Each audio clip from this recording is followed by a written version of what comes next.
No dzień dobry, dzień dobry. Dzisiaj odcinek w drugą stronę, słuchajcie. Zazwyczaj początek odcinka kręcę idąc od domu w stronę sklepu, bo są jakieś tam rzeczy do zrobienia, a dzisiaj ze sklepu wziąłem sekator i lecę tutaj koło domu, bo są rzeczy do zrobienia tutaj. Pokażę wam jedną rzecz. Tu jest troszeczkę zarośnięte. Trzeba by tu kiedyś wejść z podkaszarką, bo o co chodzi? Tu mam takiego wielkiego krzaka, słuchajcie. Jak podejdziemy sobie bliżej, to będziecie mogli zobaczyć, tylko czekajcie, bo tu pokrzyw tyle, że ho. To jest, słuchajcie, wierzba. To jest wierzba, tutaj po tym takim zgrubieniu możecie poznać, wierzba sachalińska. Ona jest bardzo fajna dla pszczół, ma takie bardzo fajne zgrubiałe pędy. Na tych pędach jest tych kotków, słuchajcie, bazi pełno. No i jak widzicie, odejdę znowu z powrotem trochę, rozkrzewiło mi się to straszliwie. To było, słuchajcie, dosłownie z patyka wsadzone. Taki patyczek, czy tam dwa były tutaj wsadzone i z tego się zrobiło takie fajne drzewko. Pomyślałem sobie, że muszę to przyciąć, bo mi tutaj strasznie zakrzacza. I przy okazji, jak to będę wycinał, to te patyczki, wszystkie takie, powtykam sobie w ziemię na działce i być może się ukorzeni i będziemy mieli fajne wierzby. Bo widzicie, tam już do sąsiada wchodzi, sąsiad tutaj jeszcze ma eternit na dachu, gdzieś tam wlezie, wiecie, rozepcha, zniszczy i po co. Także trochę trzeba będzie tutaj przecinkę zrobić, a wszystkie te patyki pojadę na działkę, powtykam w ziemię i może któryś korzenia puści. Chociaż nie wiadomo, bo nie padało już od kilku dni, żeby nie powiedzieć kilkunastu, i jest po prostu tak sucho, a wiecie, do ukorzeniania musi być woda. Ja sobie te wierzby ukorzeniam, takie mam wiadro po diamancie takim małym, nasypałem sobie tyle piachu na dno, dolałem wody, tam wcisnąłem patyki, stoją te patyki w tej wodzie, pięknie puściły listki, także taką metodą też można. Ale tutaj tych patyków teraz będę miał tyle, tak dużo, że nie ma sensu tego ukorzeniać, jeździć, potem kombinować, tylko od razu pościnam, wsadzę w ziemię, co się przyjmie, to się przyjmie, co nie, to nie. Mogą zjeść te zwierzyna, bo jak potem fajne takie zielone, świeżutkie kwiatki puszcza, czy kwiatki, te listki puszcza, to zwierzyna lubi sobie przyjść i poskubać. No, ale robota jest do zrobienia. Mało co zniknęło, a burz taki wielki. Z kilkadziesiąt mam takich właśnie gałązek małych. Jadę na działkę i powtykam. Może się przyjmie, może się nie przyjmie, zobaczymy. No te się przyjęły z patyka, tak, więc tylko, że tu jest bardzo wilgotno i w cieniu. Więc miały fajnie, tak dobre warunki miały. A zobaczymy, jak to tam będzie. Idziemy sadzić drzewa w lesie. Tu jest nasza działeczka. Piękna. Co rosną różne rzeczy. Tak rosną, jakby chciała, nie mogły. Zaraz zobaczymy jeszcze. No, facelia, powiem wam, że nawet, nie? Jest tego takie krzaczki, tutaj. Gryka. Też niczego sobie, jest tego sporo. Natomiast był posadzony łubin. To powiem wam, zaraz wam może właśnie pokażę nawet. Jakieś te króliki, zające czy inne takie przyszły i wszystko wyżarły, tylko łodyżki wystawały. Musi im to smakować. Nad wyraz dobrze. Tu jest co to jest? Fioletowa nóżka. To jest gryka. No widzicie, nawet już teraz trudno znaleźć, bo wyżarty cały. No ale tak to jest, tak to jest. Miały być 3 pasy. Ten środkowy najszybciej ładnie urósł.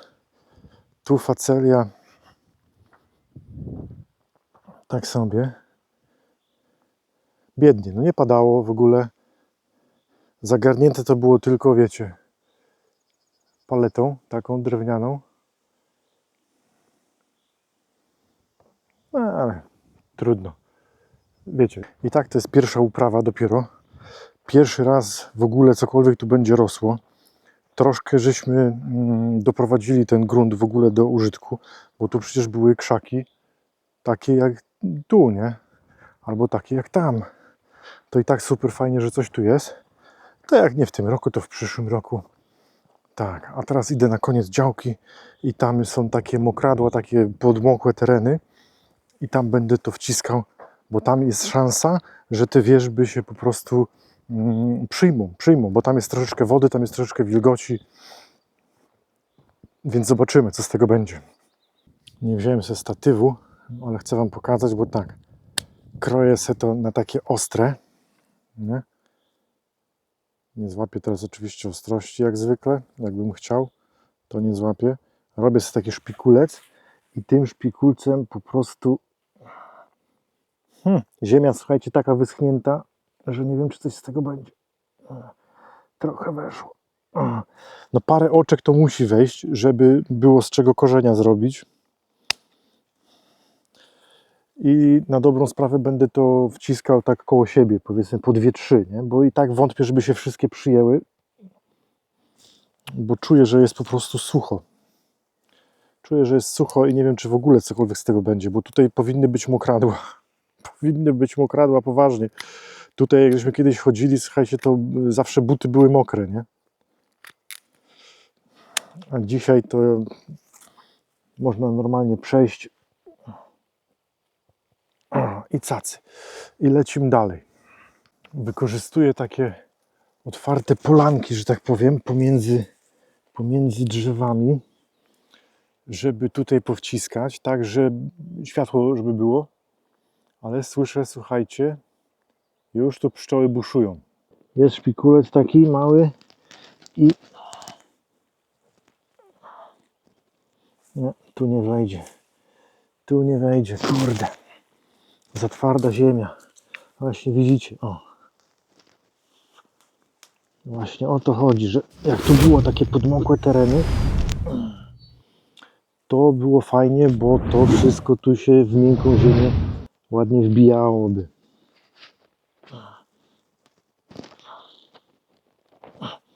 No parę oczek musi wejść.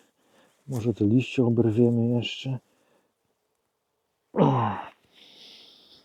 I lecimy dalej. Powiem Wam, że jak nie popada, chociaż trochę, to nic chyba z tego nie będzie. Ziemia jest sucha. No, większość tych patyków udaje mi się na powiedzmy 4-5 cm wcisnąć w ziemię. Ale sucho jest, sucho jest. To może być tak, że uschnie zanim puści korzenia. Pójdę tam dalej jeszcze głębiej, bo tam jest taka, nazwijmy to rzeczka, kiedyś tam płynęła. Zobaczę tam, może tam będzie bardziej wilgotno i tam by się przyjęło coś. No a tutaj, słuchajcie, zobaczcie, już się powoli się będzie robiło szaleństwo. Już gdzieniegdzie latają pszczoły. Gdzieś je słyszę. Nie widzę, ale słyszę. Czyli gdzieś już muszą być. O, tu są. Tu jest jakaś jedna na przykład. Czyli już.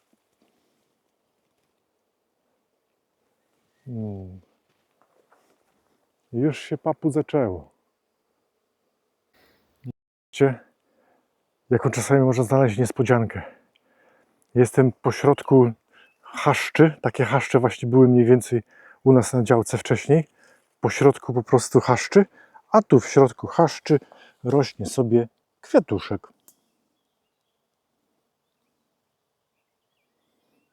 O, proszę bardzo. Taki oto kwiatuszek samotny. Zobaczcie, że w okolicy są tylko chaszcze. Nie ma żadnych innych kwiatków. Nic nie ma po prostu. A on se na przekór wszystkim właśnie, że stwierdził, że on tu sobie będzie rósł. Poszedłem tutaj dalej w chaszcze i tu jest naprawdę fajna ziemia. Tutaj powiem Wam, że wbijam te patyki na 10-15 cm i jest naprawdę super, super fajnie. Myślę, że tutaj będzie szansa na ukorzenienie, bo no, też nie jest wilgotno jakoś pod spodem, bo jak wbiję i wyciągnę tego patyka, to nie widzę, żeby tam było jakieś takie, wiecie, błotko, żeby on taki był mokry, brudny. No ale jak wbijam na 15 cm, to jest szansa, że tam głębiej trochę wilgoci jest, nie? No i z drugiej strony i tak bym te patyki na kompost wyrzucił. Czekajcie, muszę się... O, tutaj ładnie, patrzcie, ile ładnie weszło. O, pięknie. I taki ten zostawiam. Mam nadzieję, że żadne tutaj te sarenki nie przyjdą, nie zeżrą. Jeszcze tu mi się jakaś gałązka ułamała, to ewentualnie gdzieś tu może z boczku wcisnę. O, i jeszcze. O, i niech se rośnie. Bo z drugiej strony i tak bym to wyrzucił, nie? Bo muszę tam przerzedzić, żeby do sąsiada tam nie wchodziło, dachu mu nie psuło i tak dalej. Na kompost wywalić, no powiem wam, szkoda. Wierzba sachalińska, naprawdę, ona jak wiosną wypuści te, na tych takich właśnie spłaszczonych pędach, wypuści te pączki, to jest ogrom pszczół. Także warto sobie tutaj na działce, gdzieś macie właśnie jakieś działki, to warto sobie powciskać. Można kupić sztobry. Dobra, zobaczymy. Jeszcze i tak będę musiał ją przerzedzić, bo masę tego wyciąłem, a tam jeszcze pełno zostało. Takie grubsze, takie jak powiedzmy kciuk, to ja sobie poucinam, tylko musiałbym mam taki sekator, co żona używa, ręczny, i on tak sobie tnie. Takie grube to w ogóle słabo. Ale mam sekator ten Parkside'a, co wycinałem właśnie tą działkę tutaj. I on jest elektryczny i rżnie takie, słuchajcie, wiecie, lagi porządne, bez problemu. I właśnie muszę go wziąć i tam takie grubsze patyki. I te grubsze, to już właśnie myślałem, żeby zrobić tak, że wsadzę je do wiadra z wodą. One puszczą korzenie. Ja mam później takie jakby wiertło do wiercenia dziur w ziemi, takie chyba 3 cm jest średnicy. Takie, co na wkrętarkę się montuje. Taki świder jakby malutki. Taki ten.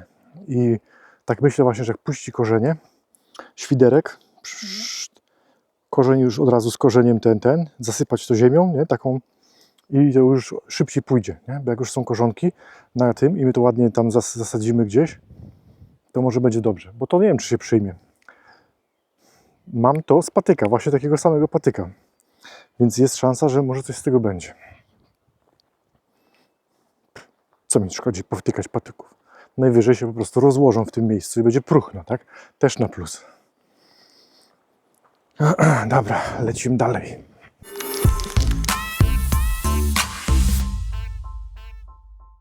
No i dzień dobry. Kolejny dzień w Wąchocku i dzisiaj stamtąd w tę stronę.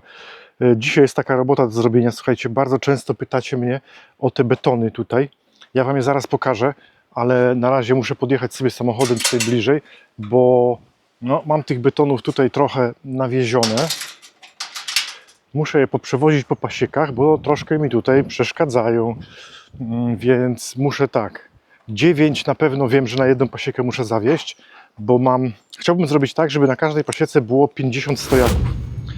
I nieistotne, czy puste, czy pełne, tak, ale żeby było 5 rzędów po 10, oprócz tej pasieki tu co mamy, bo tu jest działka wąska i mamy tylko 5 w rzędzie, pomimo tego, że rzędy zrobiłem bliższe, bo na jednej pasiece mam tam chyba 70 czy 80 cm pomiędzy ulami, a tu mam bliżej, tak żeby mógł bo na tamtej pasiece pod lasem to źle zrobiłem.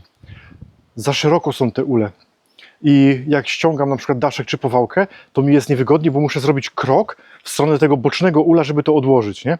Więc tutaj tą pasiekę zrobiłem sobie bliżej te ule, że jak stoję przy tym, to jestem w stanie sobie obok na ul po prostu odłożyć jakiś tam daszek, podkarmiaczkę, powałkę czy inne rzeczy, nie? No i okej, samochód we wjeździe. Trzeba będzie poprzenosić. One są dość ciężkie, słuchajcie, one są dość ciężkie.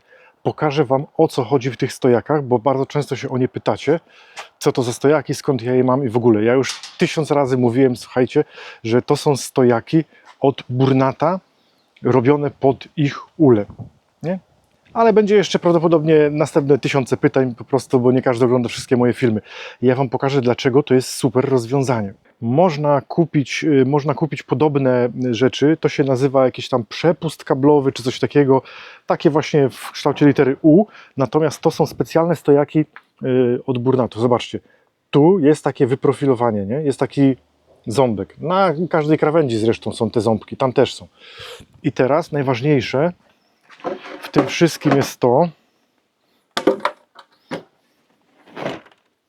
że ich dennice, słuchajcie, o, tak sobie oprę, tu mają taki rancik, nie? I te wypustki wchodzą idealnie tutaj w to światło. Ja wam zaraz pokażę, a nie pokażę wam, bo akurat są wszystkie koło siebie, więc to nie najdzie. Ale czekajcie, może tego jednego kawałeczek wysunę. Spadł mi, tak myślałem właśnie. Chwila, bo to jedną ręką wiecie jak to jest, nie? To się nie da. Dobra, teraz jedną ręką denniczka, słuchajcie, tutaj. I zobaczcie, dennica mi tutaj na ten beton fajnie weszła. Ona się troszeczkę suwa, bo tam jest troszeczkę luzu jakby do tej ramki. Ale w każdą stronę się po prostu tutaj blokuje, nie? O ten rancik. Więc nie ma możliwości, żeby na przykład to mi jakoś tam spadło czy coś, nie? Bo to jest tutaj, można powiedzieć, takie zazębione na tym betonie. Trzeba uważać, żeby dobrze położyć, żeby na przykład nie postawić tak, nie? Tylko tak. Niektórzy mówili, żeby to dawać odwrotnie, żeby to dawać tak i na płaskim kłaść tutaj ul i wtedy spinać pasem, nie? Żeby to było tak i przypięte pasem. Czyli żeby zrobić coś takiego. On się wtedy też, słuchajcie, tutaj zapiera o całość, nie? Jest niewywracalny. Do tego jeszcze można przypiąć pasem, także jak macie jakieś tam wielkie wiatry czy coś, no to być może. Problem, słuchajcie, jest tutaj przy na przykład dennicach higienicznych, bo jeżeli trzymacie sobie stałą dennicę albo higieniczną z tą wkładką cały rok, to nie ma problemu, nie?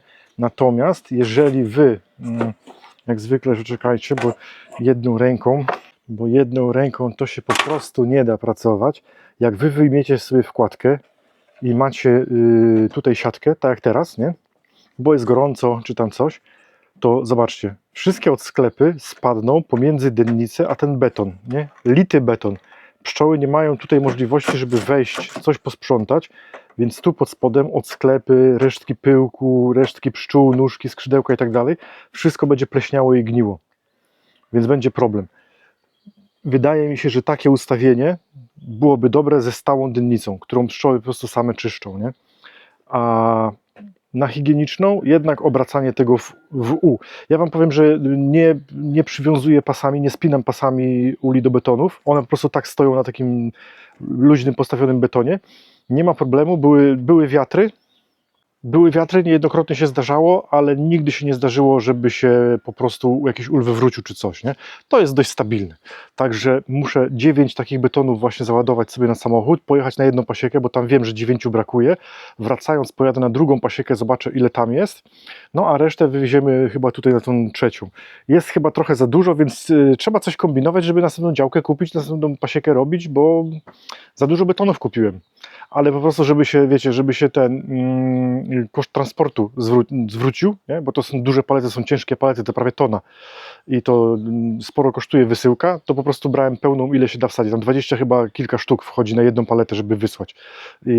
No także kupiłem sobie na zapas i tyle. No i okej, 9 zapakowanych.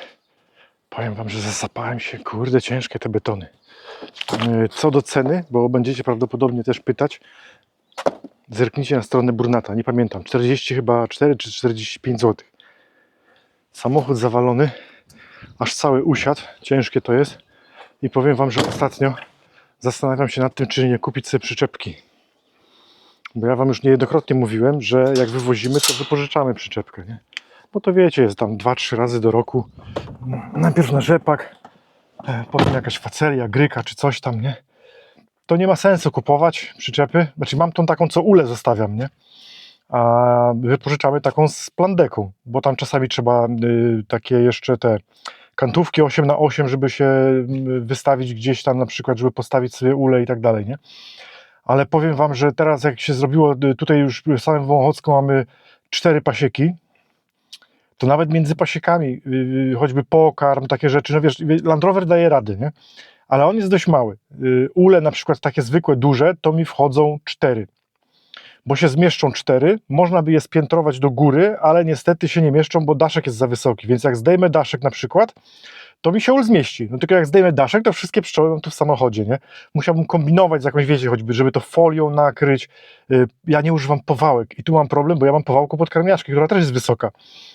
Powałka byłaby niższa i byłyby szanse, żeby to właśnie 8 sadzić do samochodu. Poza tym ja nie lubię za bardzo jeździć, powiem wam, z pszczołami na tylnym siedzeniu. 8 uli tutaj, kurde. No, wiecie, jeździ się od lat, nie ma problemu, tak, ale ja mam zawsze, jak po prostu wyjeżdżamy gdzieś i wozimy ulę w środku w samochodzie z tyłu tutaj, a tutaj nie ma, wiecie, zamkniętej tej, bo jak macie busa albo macie jakiś tam inny samochód, co tutaj ma zamknięte, nie? No to pół bidy, nie? Coś tam się wydarzy, no to tam się wydarza, a nie jakby tu przy kierowcy, nie? Natomiast mnie to zawsze, ja słuchajcie, jak wyjeżdżam, to ja mam takie lęki, wypadek samochodowy, wiecie, ktoś we mnie, bo ja jeżdżę dość ostrożnie, nie pędzę, nie tego, zawsze się rozglądam na lewo, na prawo, wiecie o co chodzi, nie? Jestem taki, no, starszy pan, dziadzio po prostu, co się rozgląda, nie szarżuje i tak dalej, ale no, w wypadkach samochodowych to jest tak, że zazwyczaj ci, co jeżdżą spokojnie, no też cierpią, bo ktoś po prostu, nie? I ja mam przed oczami, słuchajcie, taki wypadek właśnie samochodowy, gdzie ktoś we mnie na przykład, nie wiem, w tył, nie wiecie, ja się zatrzymuję na światłach, ktoś nie zauważył, nie? Zapierdziela jak dzik, tu piszę SMS-a i nagle sru mi w dupę, nie? I wiecie, nie? Drzwi się zablokują, że nie będzie można wyjść, tu pszczoły wylecą, straszna śmierć w męczarniach prawdopodobnie. Ja mam cały czas to przed oczami. I dlatego myślę o przyczepce takiej, właśnie takiej zwykłej, z burtami, wiecie, nie, z tą plandeką, bo też czasami trzeba przewieźć jakieś takie rzeczy, na przykład, nie wiem, ostatnio woziliśmy palety, nie, żeby tam kompostownik na działce zbić, przy pasiece, bo czasami tam się trawę kosi czy coś, to wiecie, na kompost, jakieś tam liście, coś, nie. Akurat był mój brat i on ma Volkswagena Caddy, bardzo fajny samochód, bardzo pakowny, tam wiecie, tych palet tam do środka weszło, także fajny, no ale nie będę zmieniał samochodu, tylko po to, żeby tam parę razy do roku coś tam przewieźć nim, nie, bo to jest właśnie nadal parę razy do roku, między pasiekami coś tam trzeba, nie wiem, czy pokarm, czy jakieś właśnie palety, żeby coś tam zbić, zrobić, jakieś drewno konstrukcyjne, nie, no to jest paręnaście razy powiedzmy w roku, no to kupować na przykład taki Volkswagen Caddy, trochę bez sensu, bo ogólnie samochód mi się nie podoba, nie? Jest bardzo pojemny, ale mi się nie podoba, więc cały czas się zastanawiam, kurde, czy nie pojechać po prostu, wiecie, do jakiejś Castoramy czy coś, nie kupić takiej po prostu najtańszej przyczepy, jaka jest, żeby miała taki wymiar właśnie, że nie wiem, europaletę mogę tam wsadzić na przykład, nie? I no byłoby spoko, nie? Poza tym rozmawialiśmy kiedyś tutaj na przykład z taką dziewczyną tutaj z Marcinkowa, co ma konie i ona mówi na przykład, że jeżeli chodzi o guano końskie, nie? No to oni tego mają, kurde, tyle, że nie mają co z tym robić. Ja bym sobie takie guano wziął, na przykład na polu rozsypał, nie? No nie mam rozrzutnika, trzeba by po prostu wziąć, wiecie, widełki i ręcznie, ale jakby podsypać gówienkiem takie pole, no to wiecie, w kolejnym roku to już bym nie sadził gryki i faceli, tylko bym sobie normalnie ziemniaka tam wsadził, żeby, wiecie, byłbym rolnik pełną gębą, nie? Nie no, żartuję, ale właśnie myślę cały czas, żeby przyczepkę kupić, bo ułatwiłoby to pewne rzeczy, nie? Także zastanawiam się, może właśnie pojedziemy do Castoramy i kupimy taką najtańszą przyczepkę, żeby była tylko, żeby można było takie rzeczy wozić. A na razie jadę na pasiekę, bo muszę te betony tam zwalić i pojechać na drugą pasiekę, sprawdzić, ile tam brakuje. No i jestem na pasiece, wietrzycho takie jakieś wieje, kurde. Powiem wam, że na pasiece to urwanie dupy. Nie wiem, czy to rójka idzie, czy co. Chociaż nie, no chyba ruch taki po prostu tam przy tych 2-3 ulach. Patrzcie. Nie wiem, czy tu będzie widać. Tutaj przy tym niebieskim. A może oblot młodej pszczoły. A może rójka. No, bo się tutaj porobiło. Muszę, kurde, jeszcze będę musiał po kosę pojechać i tu wykosić przed tym, bo ostatnio żona była, ja wam opowiadałem na którymś filmie właśnie, że była wykosić trawę, ale nie była w stanie kosy odpalić, coś tam jej nie poszło i tylko taką zwykłą kosiarką jezdną tutaj wykosiła nie? To ja już widzę, że pszczoły tu mają problem z tą trawą, kurde, trzeba będzie szybciutko pokosić. I chyba właśnie też ostatnio myślałem, żeby kupić taką podkaszarkę zwykłą akumulatorową. Teraz wiecie, teraz na te akumulatory to czasami są tańsze niż spalinowe Jak się to dobrze naładuje, to mocy ma, na tyle, żeby tutaj te paręnaście, powiedzmy, czy parędziesiąt uli tylko przy wylotkach ogolić, nie? Bo cały ten pas tutaj między ulami, to my bez problemu tą taką kosiarką, co jeździ, sobie robimy, nie? Tylko trzeba dokończyć tą resztę, nie? To myślę, że elektryczna bez problemu, nie? A tak tą spalinową, to wiecie, zawsze to wali tym paliwem później w samochodzie, gdzieś tam się pochlapie, wyleje czy coś, kurde, jest problem. No nic, biorę tutaj to na razie z boku sobie te betony, bo tu widzicie, są na dobrą sprawę 2 rzędy pełne, trzeci tam 3 stoją i w ostatnim jest tylko 1, nie? Czyli mało jest jakby, tu odkłady były przywożone. I tu jeszcze mamy właśnie 1 rząd, jest 1 beton i 9 powinno być tam, nie? Czyli będzie 50 łącznie. Przywiozę, na razie sobie położę tu z boku, a tu zobaczcie jaka pustynia, co się porobiło. Kurde, byliśmy, słuchajcie, pod lasem. Takie coś, takie o, właśnie piękne, takie jak jest tutaj. Piękny las, cisza, spokój. Mieliśmy też tutaj. To był las, to było zarośnięte. Przyjechał sąsiad, stwierdził, że on będzie tutaj sobie gospodarował. Wyrżnęli, słuchajcie, cały las, wywieźli drzewo, mulczerem przyjechali. Zresztą ten sam chłopak, co u nas robił, nie? I zobaczcie, i pustynia za płotem. Także trzeba będzie tu jakieś krzaki posadzić, po prostu się, wiecie, odgrodzić, troszkę prywatności pszczołom dać, a nie, żeby tam ktoś im tutaj w okna ula zaglądał. Dobra, muszę to wyładować. Wziąłem sobie też bluzę pszczelarską, bo mam tam 2 odkłady, gdzie ostatnim razem, jak przyjechałem sprawdzać, to jeszcze były mateczniki. Ja je zerwałem, ale matki w klatkach zostawiłem zamknięte, więc muszę je dzisiaj wypuścić. Dobra, wyładowane. Słuchajcie, żeby nie było, że zawsze chwalę super fajnie i tak dalej, to muszę Wam o tych betonach powiedzieć też jedną rzecz, która troszkę boli. Plecki bolą. Ten beton jest dość niski i jak mamy 1 korpus, tylko 1 gniazdo, to na dobrą sprawę przeglądy musimy robić w takim, powiedzmy, prawie przy kucu. I dosłownie przy 1 korpusie, tak jak na przykład tutaj mam odkłady właśnie, to dosłownie wygodniej jest przy ulach kucnąć i na kucająco albo na klęcząco robić, bo to jest niziutko, nie? Niż robić na stojąco i się schylać, bo plecki potem wiecie, nie? Robimy tak przy ulu, tak, o, wyciągamy rameczkę, wyciągamy to, kończymy przegląd, dajemy daszek i tu się wyprostować nie da. To jest jedyny minus tego rozwiązania. Jak miałem ule na stojakach, tych takich wiecie, nie? Kantówka 8x8 na betonach, zresztą to było na tej pasiece, tylko tam po drugiej stronie. Takie były wkopane te ażury, te meby w ziemię. Niezbyt fajne, bo to się gięło i tak, pomimo tego, że na kancie to stało, mało punktów styku, tam się 2 razy ule wywaliły. Natomiast tam było wygodniej, bo to ul miałem mniej więcej dennicę na wysokości kolana, nie? Więc jakby ten pierwszy, tylko troszkę, tak się musiałem schylić, żeby ramkę wyjąć. Tutaj muszę zrobić już tak, nie? Żeby się schylić. I to wiecie, starsze osoby to czują w kręgosłupie, bo młodzi to wiecie, młodzi to tam mogą na rękach stać i robić przeglądy. Dobra, zobaczymy sobie matki, bo trzeba wypuścić z klateczki. I nie wiem, czy to słychać w kamerze. Ja mam ten mikrofon taki, wiecie, tutaj przypięty przy bluzie, więc on tak może trochę mniej zbiera, bardziej blisko.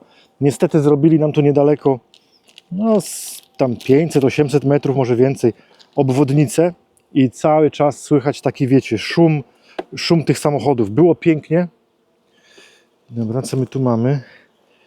Tu jest taka ramka jakaś pomiziana, krzywa, dlatego jest właśnie z boku, żeby ją wycofać. Także ja ją wycofuję, bo już jest wyjedzony pokarm, dam tam węzę bliżej. No i cały czas te tiry słychać. Obwodnica jest w ogóle w ziemi, jest taki rów w ziemi, ta obwodnica idzie dołem, nie? Ale i tak kuźwa słychać te samochody po prostu. Nie za fajnie, nie za fajnie. Tu próbowały jakiś matecznik porobić, no czasami tak jest właśnie, ale nie.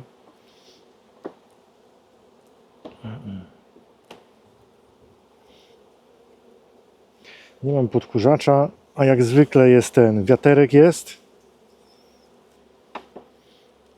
I one trochę poddenerwowane są. Dobra, co tu mamy? Kurde, znowu są... Ja nie wiem skąd one, na czym to one to robią. Zaraz zobaczymy, czy tu jest jakaś larwa w środku. Ostatnio jak byłem, to robiły. No kurde, no biała larwa jeszcze nawet bez oczu jest, no.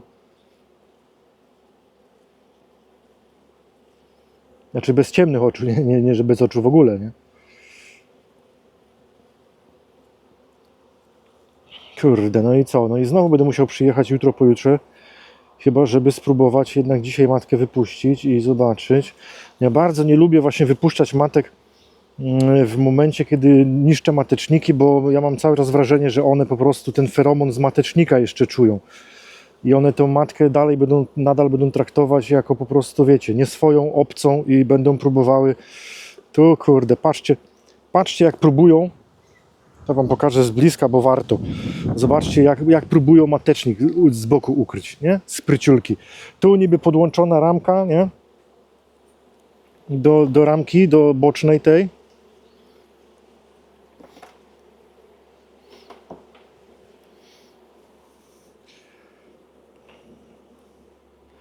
No i tu już jest żarcie. Kurde, wiecie co, no węza odbudowana niby, a mówią tak, że jak... wykołaczka mi spadła. A mówią tak, że jak pszczoły budują, to matkę chcą przyjąć, nie?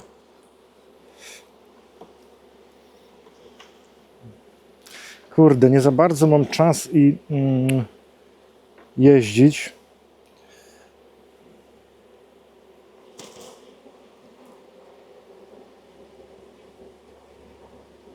No nie wiem, no kurde, no łażą po tej klateczce. Mówią, że jak pszczoły nie chcą przyjąć, to też jakby kitują klateczkę, nie? Dobra, słuchajcie, jako że jesteśmy youtuberami, to robimy tak zwany ryzyk fizyk, nie? I zobaczymy, co z tego będzie. Zrobię tak, że po prostu otworzę klateczkę, położę tutaj i pozwolę matce wyjść. I tego nie róbcie w domu. Miałem odwrócić klateczkę do góry nogami, matka jest tutaj, ładnie lata, pięknie lata, tak. I pamiętajcie właśnie, bardzo nawet dobrze, że to się zdarzyło, bo będzie mała rada. Jak wam matka się wzbije do lotu i wyleci gdzieś, to stójcie w miejscu. Tak jak teraz po prostu stójcie w miejscu. Ja sobie ewentualnie tylko kawałeczek tutaj tak w bok, żeby wylotek widzieć. Bo matka jakby gdy się wzbija, zapamiętuje jak wygląda miejsce, z którego się wzbiła i poleciała, tak? Więc jest szansa, bardzo duża zresztą, że jeżeli się nie ruszycie i chwileczkę poczekacie, to ona sobie tutaj pokrąży i wróci tutaj do ula. Tylko nie możecie właśnie zrobić tak, że odejdziecie, zamkniecie ul i tak dalej, bo dla niej to środowisko z zamkniętym ulem będzie wyglądało całkowicie inaczej, tak? Droga powrotu się jakby zmieni, po prostu. Krajobraz będzie wyglądał inaczej.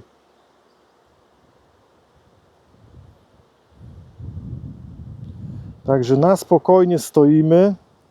Czasami widać właśnie, bo to matka jak jest z opalitkiem, teraz jest z białym opalitkiem, to ją, powiem wam szczerze, bardzo dobrze widać, jak ona lata. Ja się nie dziwię, że mówi się na przykład właśnie, że ptaki lubią sobie matkę capnąć, nie? Bo to jak, tu jest, poleciała tu. Bo jak jest ten opalitek przyklejony, to naprawdę, to jak wam ucieknie, to po prostu latają tu pszczoły dookoła, nie? Przychodzą z pożytku, wracają czy coś, ale ją akurat widać, no mała biała kropeczka niby, nie? A jednak jest wyraźnie widoczna.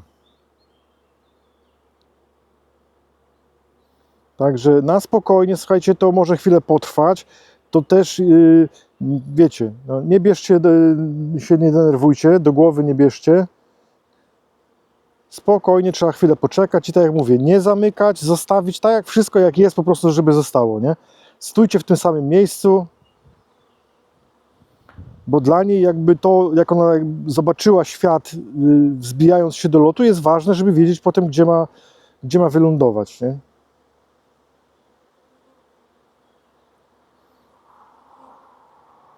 Tu przy okazji możecie zobaczyć w ogóle, ile pszczół na tej klateczce jest, ile tam w ogóle pszczół weszło do klateczki.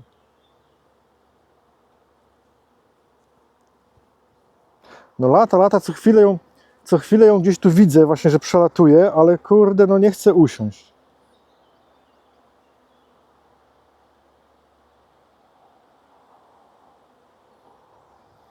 Może się wynudziła w tej klateczce i stwierdzi, wiecie, od razu, że poleciała na lotu na śniejący. Mówi, idę się bzyknę i wracam, bo Nie ma co.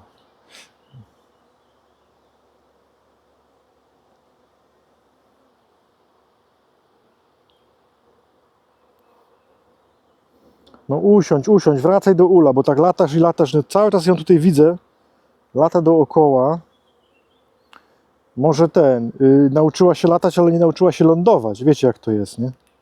Także widzicie, trzeba na spokojnie, bo już sporo czasu minęło tak naprawdę, nie? Nie wiem, z minuta, 2, 3, 5, nawet nie wiem ile tutaj czasu minęło. I zobaczcie, że ona cały czas krąży tutaj koło ula.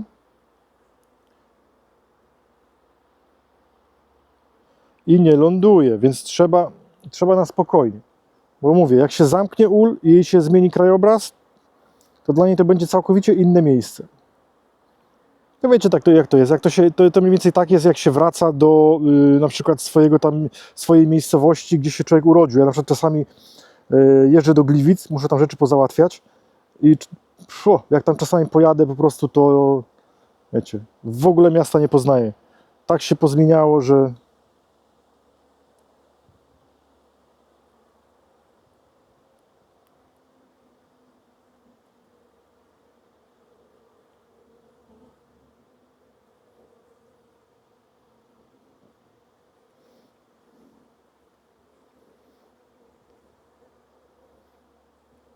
no jest, na wylocie siadła, patrzcie. Patrzcie, na wylocie siadła. Kurde, nie zdążyłem, weszła już, dobra, to nie te. Nie będę, słuchajcie, nie będę teraz jej tutaj denerwował i tam zaglądał, bo no, patrzcie ile pszczół jest zaciekawionych w ogóle, nie? Znaczy, rzuciły się na żarełko też, nie? Trzeba patrzeć, że tam jest, wiecie, ciasto. Dobra, szybciutko zamkniemy sobie. Nie będziemy tutaj robić zamieszania. I jeszcze ten ul, na którym kamera stoi, muszę sprawdzić. Tu już może zachowam trochę ostrożności, żeby nie było tak, że znowu matka no mi w sumie, nie? Że matka mi ucieknie.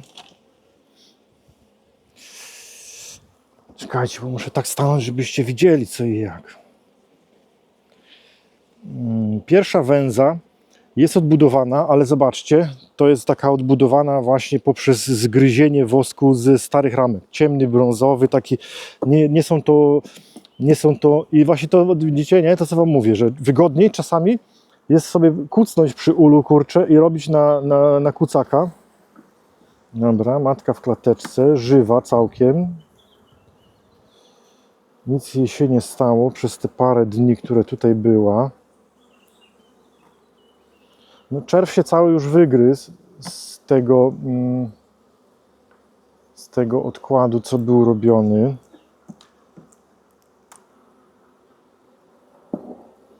No, tu jeszcze jest trochę czerwiu, ale to jest wszystko już tak. To się zaraz będzie wygryzało. I ostatnia ramka. Oj, matka mi spadła na dynnicę, kurde. No i tu jest też trochę czerwiu.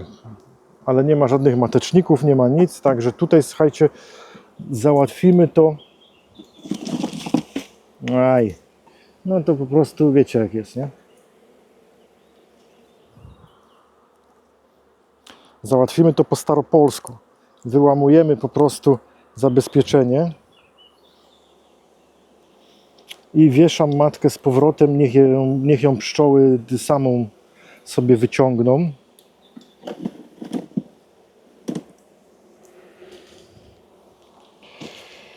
Papu na górę, daszek i śmigamy dalej do roboty. No i okej, robota wykonana. Jeszcze przy okazji, już poza kamerą, żeby było szybciej, żeby się z tym nie bawić, przejrzałem sobie tak na szybko wszystkie te odkłady, bo tam gdzieniegdzie była taka sytuacja, że jak ostatnio byłem, to było takie dość mocne podejrzenie, że nie mam matek pszczeli, tak? Czyli matka już była wyłamana z klateczki, miała wyjść, nie? Albo wyszła już, ale nie mogłem jej znaleźć w ulu. I ja sobie wtedy pustą klateczkę zostawiam w powałko-podkarmiaczce jako taki ślad, że muszę to sprawdzić. No i sprawdziłem i powiem wam, że na 4 odkłady, które... ależ wieje. Na 4 odkłady, które były zaznaczone, że nie ma matek, no to w jednym jednak była i już nawet czerwi. W jednej znalazłem taki wygryziony matecznik, więc prawdopodobnie też będzie, ale jakaś taka, wiecie, nie? Do kasacji. A w 2 nie było, ale jest taki właśnie nastrój bezmateczny. Te pszczoły są takie głośne, buczą, niezadowolone. No trzeba będzie po prostu pojechać po matki jutro, może sobota, albo dzisiaj po południu do Iłży, do Kamila i po prostu poddać tutaj matki, bo nie ma co czekać, no, to już jest końcówka maja. Dobra, lecę teraz na drugą pasiekę, zobaczyć ile na drugiej pasiece mam betonów, ile mi brakuje do 50, bo trzeba dalej robić porządki. Dopiero co się rzepaki skończyły, tak? My jeszcze nie robiliśmy nawet miodobrania z rzepaku. Mamy miód w ulach, w nadstawkach, wywieziony, przywieziony na pasiekę. Tutaj, jak jadę tutaj na pasiekę, to rzepak jeszcze gdzieniegdzie jest taki troszeczkę żółciutki, a patrzcie na to. Czekajcie, muszę sobie obrócić kamerę. Piękne, nie? Piękne białe kwiatostany, w pełni rozkwitu. No. O, a tu zobaczcie. To był rzepak. Jeszcze niektóre jeszcze żółte kwiatki są w ogóle, nie? Przyjechałem na drugą pasiekę. Kojarzycie te kupeczki takie, nie? Co tam rozsypywałem z guanem? No to powiem wam, że liście to ma. Nawet jakiś przyrost jest. Tutaj jest tak trochę dziwnie, bo zobaczcie, nie? Tu jest jakby stary patyk po prostu uschnięty i tu, a z dołu puściło, czyli może trochę przemarzło czy coś. Nie? Zobaczcie, góry są suche, nie?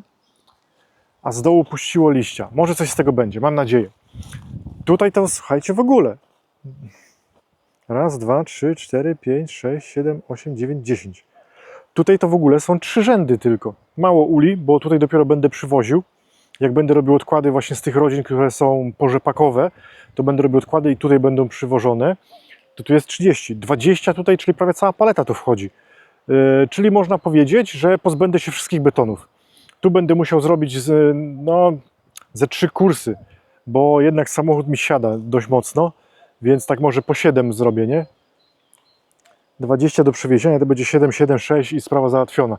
A reszta pójdzie, bo tam parę zostanie, to reszta pójdzie na tą pasiekę, co mamy tam koło domu, tą nową. Idę jeszcze zobaczę sobie, słuchajcie, boróweczkę.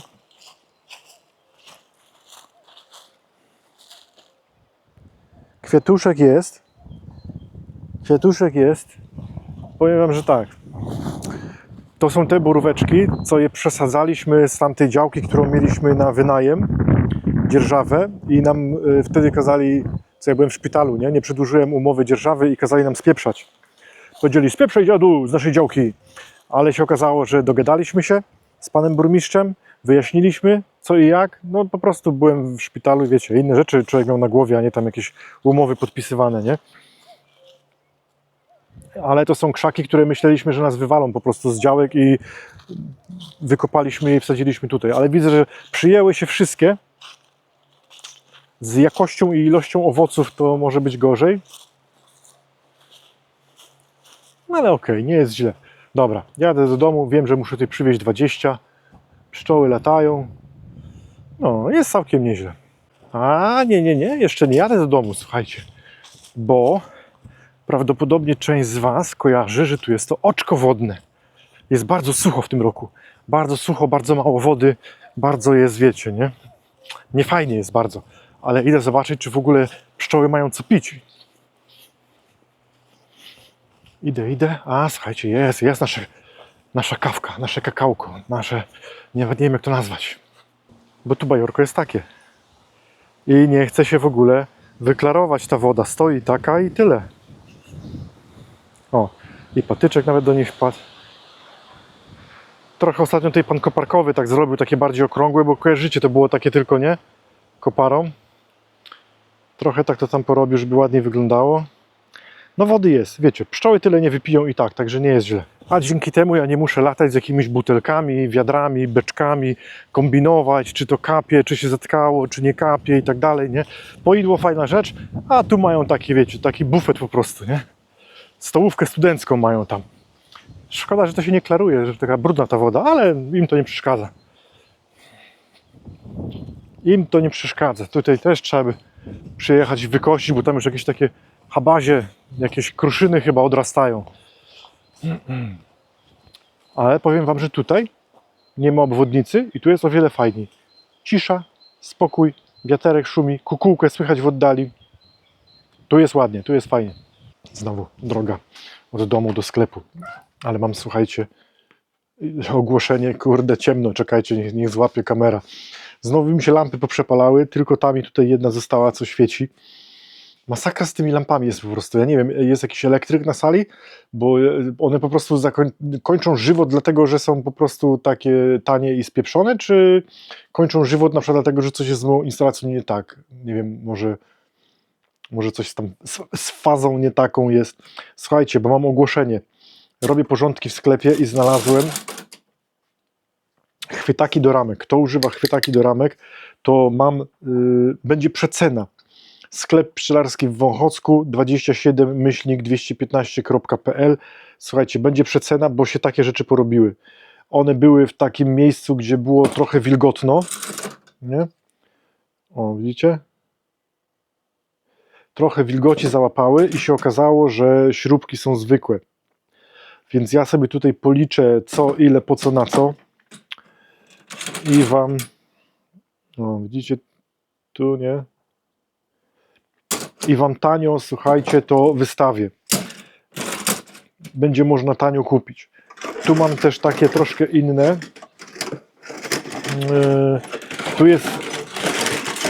Tu jest inna sprawa, bo tu na przykład sprężyny pordzewiały. I tu będzie problem, bo nie wiem, czy taką sprężynę da się dostać gdzieś. Wiecie, żal wyrzucić, wyzłomować.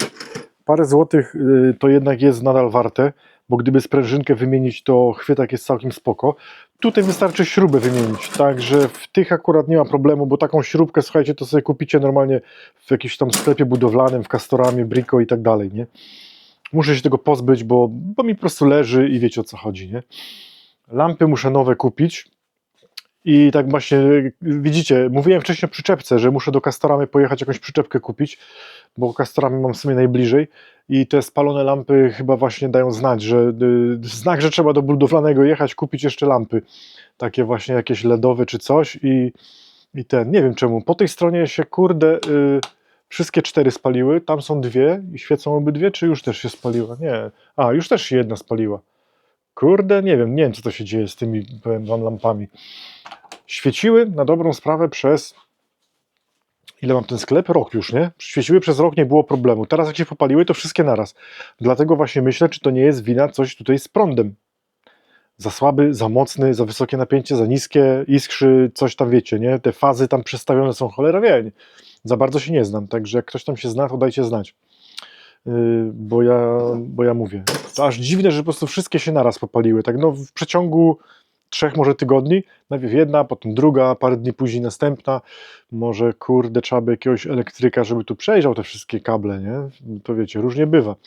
Już kiedyś wam opowiadałem o kablach na jakimś filmie, że mieliśmy taką sytuację, że nam się normalnie ta rozdzielnica normalnie nam się skopciła. Ta, która jest w piwnicy tam zaraz przy tym, nie? Gdzieś tam coś było źle poskręcane i skrzyło, zgasło, zaczęło śmierdzieć, jak tam gościu mi to rozkręcił, elektryk, co przyjechał.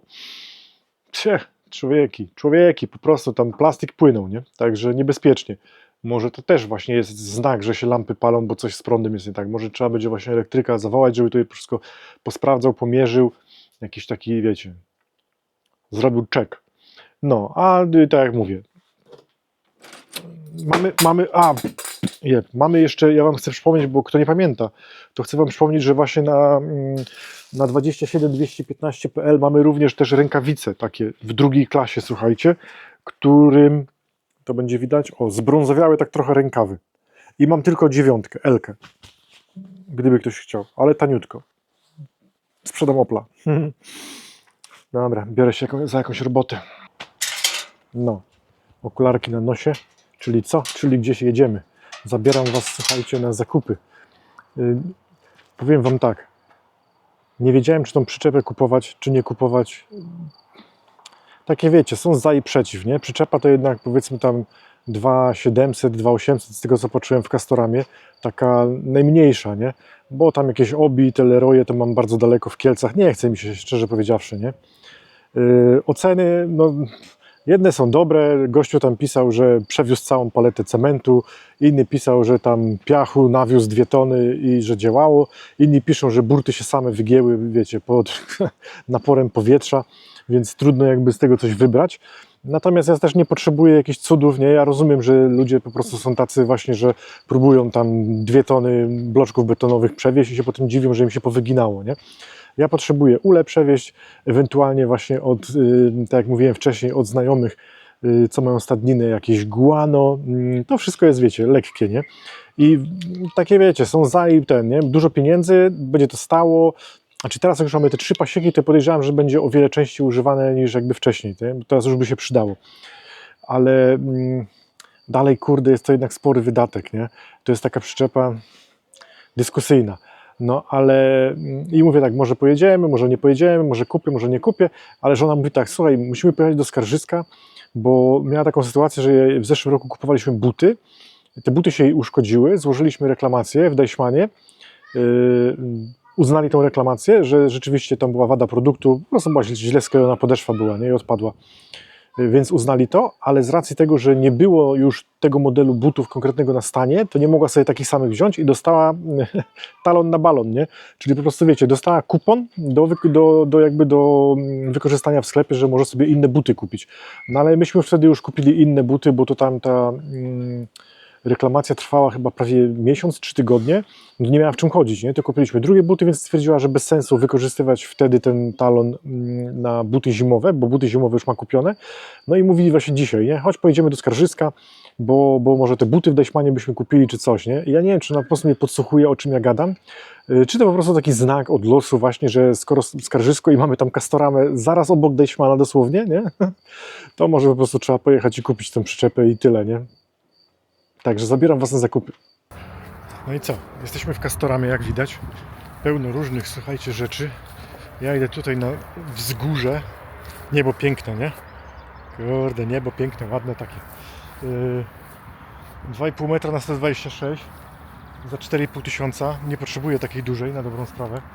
2,30 na 125 też nie. Ja celuję sobie w taką malutką, najmniejszą z tych wszystkich przyczep, słuchajcie. 201 na 106 cm. Przed wyjazdem sprawdziłem sobie ul, więc ul wielkopolski, ten, który mam od Burnata, nawet ma, jak mam te takie, bo mam takie daszki proste i mam takie daszki, które wystają. Nawet ten, który wystaje, jest poniżej 50 cm. Więc 106 na 201 to będzie 2 rzędy na 4 rzędy, więc myślę, że spoko. Także pooglądane, lecę do kasy, zapłacić, będą tam z górki wytaczać i kupujemy przyczepkę. Malutka, bo malutka, ale wiecie, na takie rzeczy właśnie jak potrzebne nam, no to się przyda. A jak będę potrzebował dużą, to sobie wypożyczę.